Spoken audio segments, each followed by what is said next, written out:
Welcome to the Matt Wilkie podcast. So this is a bit of an update for the first week of, where are we, September? I think it's September. Been so busy lately. The first thing I want to say is I apologise for the podcast lately. It's quite simply, I've been too busy to do much else. I've had my father and daughter over for 2 weeks and they returned home last weekend. As such, I've had like 2 weeks of visiting Tobacco Island, snorkeling. What else did we do? Jet boating, ferry runs, all the touristy stuff for the last 2 weeks. So then, like last week was catching up on some other work. So I've got some hospitals I'm fixing at the moment for the UK. But the thing is, I'm pretty snowed under at the minute. I've got a few things starting to develop.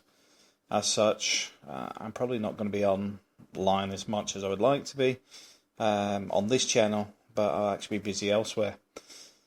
The first thing I want to say, though, is it doesn't mean that the stuff's actually going to slow down. It's probably going to end up with more podcasts, purely from a time point of view, that I can sit here, just finish work, have a cup of tea, do a podcast, upload it, and it's done. Where doing a video can take me, an hour by the time I finish editing.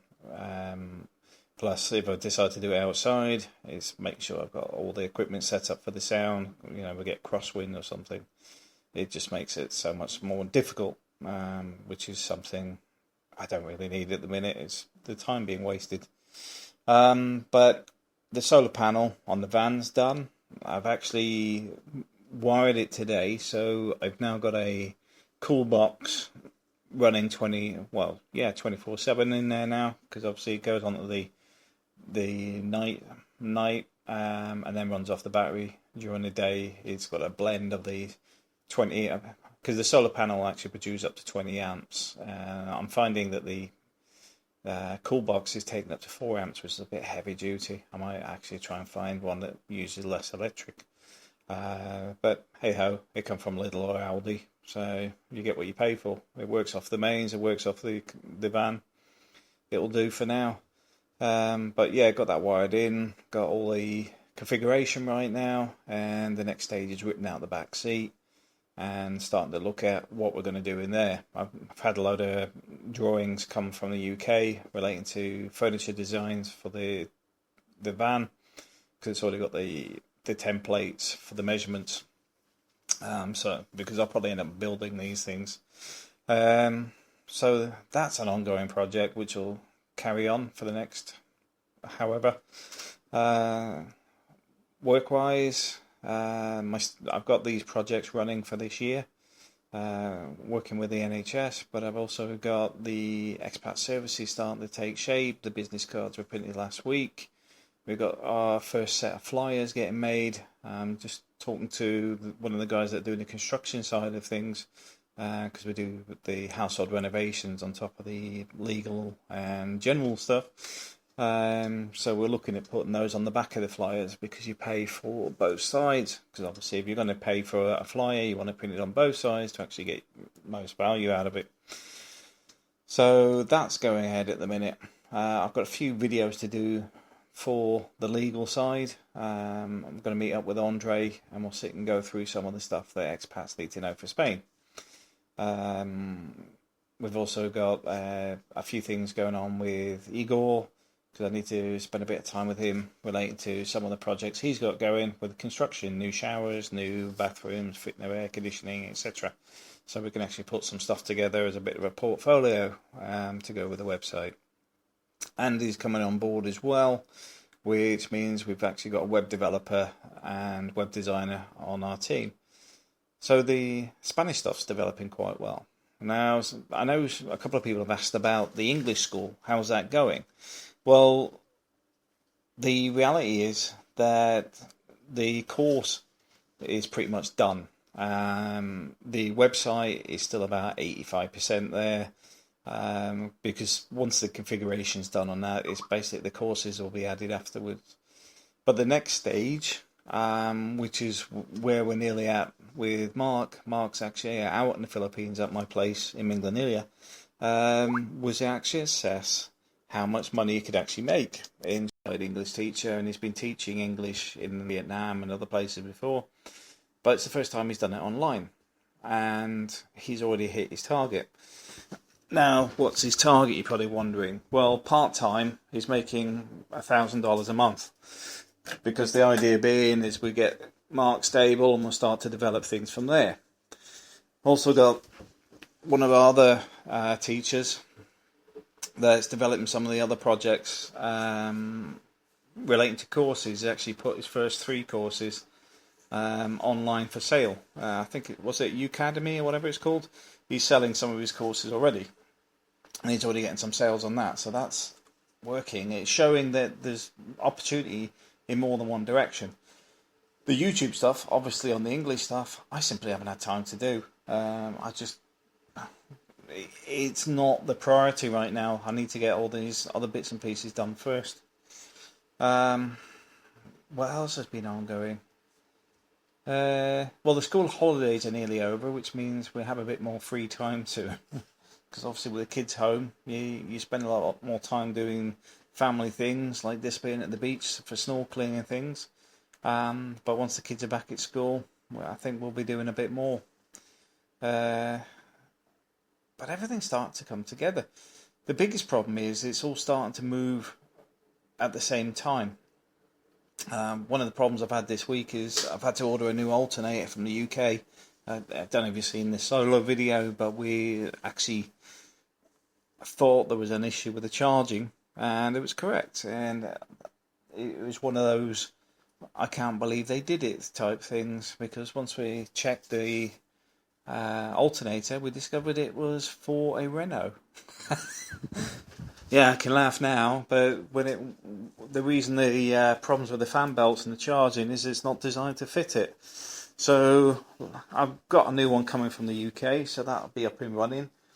And the good thing about that is I've had some overheating problems, which is obviously all tied together with a problem with the fan belt, because all interlinked. Because obviously the power steering, the fan belt the power steering, I think the water and the alternator are on the same one, then you've got the power steering and something else on the other one. But basically, I've had 2 problems that have affected the vehicle, and they're both going to be fixed in the same, I wouldn't say 5 minutes, same hour, because it's basically a case of taking the old alternator off, putting a new one on, tightening everything up, checking the water pump, because there's some issues with that because they put the wrong bolts in. But hey ho, it'll all be back up and running shortly after that. And a few people have asked me, why do you bother with an old van? Well, the Volkswagen T4s are one of those things that you either get a good one or a bad one. And you'll hear people say, well, if it's a good one, they're expensive, and if it's a bad one, it's cheap. Well, that's basically it. It's working its way towards moving from the bad ones to the good ones. Because once I get so far with this, the windows and stuff are going to be coming out, because the whole thing's going to be resprayed and redone. I'm putting it back to new. Why would I bother instead of buying a new one? Because I actually like the van. I was tempted to actually buy a new vehicle earlier in the year, but I sat there and I thought, I can't really justify it, but I don't mind spending, say, €1,000 a year on this one. Just keep adding more bits to it and tidying it up and renovating it, because the thing is, there's lots of spares for it. So it's not as if it's going to break the bank, but every time you do something, it's getting that little bit better. And it's not exactly the worst of vehicles. It's not like you're buying one of these old vehicles that are just going to keep ploughing money in, because let's face it hasn't been off the road much since I bought it. It's had a few repairs done, but it hasn't been too much of a pain. Because the engine itself is rock solid. It's been mainly bits that other mechanics have done to it. which is the bits we're actually repairing now. So going forward, it should get better and better over time. So that's the vehicle sorted. Now, next thing is I want to talk about the trolling nonsense. I can't believe the crap people come out with. It's just funny. Funny in the sense that it's so schoolroom and childish. It's pathetic. I don't understand why people waste so much time on utter rubbish. Now, the funny thing with this Jeff character is Jeff was asking for my help a day before to help somebody else out with something, and then suddenly it just goes all weird. Well, it's been weird for the last couple of weeks, but went all weird. Now, if you think, oh well, he didn't know about this Ivan. He knew about Ivan ages ago, because that's how we ended up talking on Facebook in the first place. The thing is, as I told him then, if I remember right, is go and read the Ivan stuff, because you'll see it contradicts itself. It's not very difficult to see through it, because the guy is weird, he's nuts, and quite simply, there's something not right with him. If you contact any of the people he attacked, you'll find, I'd say a good 90% of them, because I haven't found anybody yet that's actually done anything of note, he's just done because he got banned from forums. Now, if you look at, say, Chris Bennett was tied him in living in Cebu, Paul Petra living in Cebu, James Musselwhite was living in the Philippines, my old forum, Timothy Potter living in the Philippines forum. They're all disputes that this guy has had with people, and he starts these argumentative postings in the first place, which is why he gets banned. He'll talk about prostitution and other things that basically shouldn't be on the forums in the first place. It's topics that actually inflame arguments in the first place, which is why he does it, and then he sits there crying that he gets banned from the forums, because it's topics that generally nobody wants to talk about and not really interested in. Brad Hughes he attacked. Why did he attack? That goes back to Yahoo groups, which is pre-forums. The guy has something seriously wrong with him. There is no reason that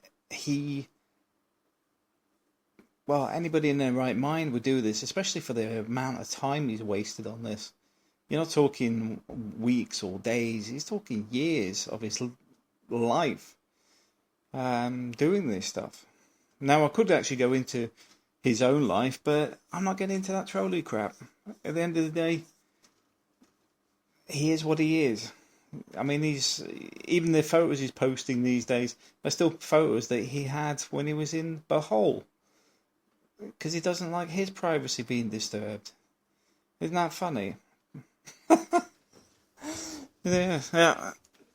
Now, I know some people are on about, is Matt broke? Well, let's use a bit of common sense here. I've moved my family from the Philippines to Spain. We live right next to the beach. We bought a vehicle in cash. We're looking at buying a house here. My wife's actually house hunting at the moment. We are not financially broke. And the thing is, this is where it gets to being childish, you see, because people go, well, show us your bank details. Do this. No, well, I don't need to justify what I'm doing or what I'm up to anybody. It's all above board and legal. It's all money in the bank. I mean, the thing is, my income, I have to declare to the government here anyway. This is something I've been discussing with some people, if they'd actually followed it, because the problem I've got is actually getting Spain to recognise that the UK owes them money so they can transfer the tax and national insurance contributions from the UK to Spain so that it all lines up for my residencia. This is the thing I'm dealing with at the moment, because there's plenty of money sat there. I'm also paying Social Security